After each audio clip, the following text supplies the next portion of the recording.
وَلَقَدْ خَلَقْنَا الْإِنسَانَ فِي كَبَدٍ. Human beings were made in toil and labor and difficulty. Whether you believe in Allah or not, you will still have challenges in life, yes or no? Whether you believe in Allah or not, it's still going to be tough to make a living. It's still going to be tough to battle a sickness, you know? This life, it's not like for believers, they get luxury and disbelievers get difficulty. No, Allah made all human beings in struggle. That's what He said. If you could go through this struggle with Iman, then you will have the best of this life. And while you are making the best of this life, you'll be making the best of the next life too. You'll get a kind of peace nobody else enjoys. You're sick and the disbeliever is sick. But in your sickness, you still find peace and they find no peace. You're in financial trouble, they're in financial trouble. Exactly the same kind of trouble, exactly the same kind of hunger, but your heart is still at ease. Allah is still giving you tranquility. Allah is still rewarding you. Allah is still protecting you, and they're miserable. You made this life worse for yourself too. And on top of that, you missed out on the next life.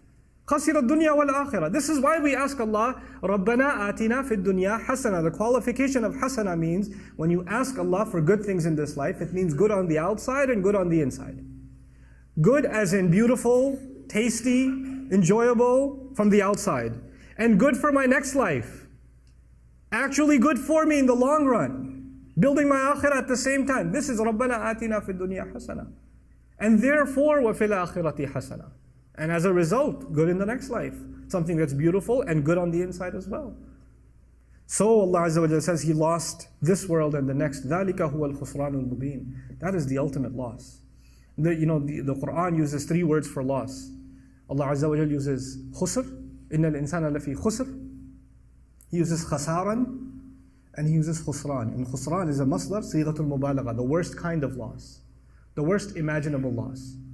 Of all the kinds of loss Allah talks about, the worst of all losses is this one. Somebody who was actually a believer and lost their faith when times got tough. And as a result, they lost this life and the next life, and they had it all. Allah had everything laid out for them. Everything was laid out for them. Allah Azza wa Jalla will describe الذين يرثون الفردوس. About believers, He says they will inherit paradise. Strange word. Allah didn't say, in many places He says they will enter paradise. But in Surah Al-Mu'minun He says they will inherit paradise. Now you know that inheritance is actually something that, is handed down to you because your family owned it already.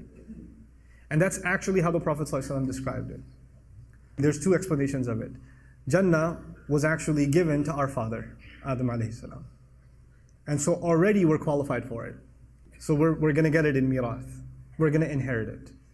But another beautiful hadith that I read when I was studying the meaning of wiratha and actually studying Firdaws, I found an incredible statement of the Prophet ﷺ. He says, Allah made a house in Firdaws for every human being. Not just every believer, every human being. But some people just didn't want to go. So when believers get there, there's going to be a lot of empty homes. And so they're going to inherit those homes. The house Allah has built for you and the house Allah has built for me is already there. The expectation from Allah for you to enter the highest place in Jannah is already there. Don't mess it up. Don't fall off the edge. Don't lose your faith in Allah.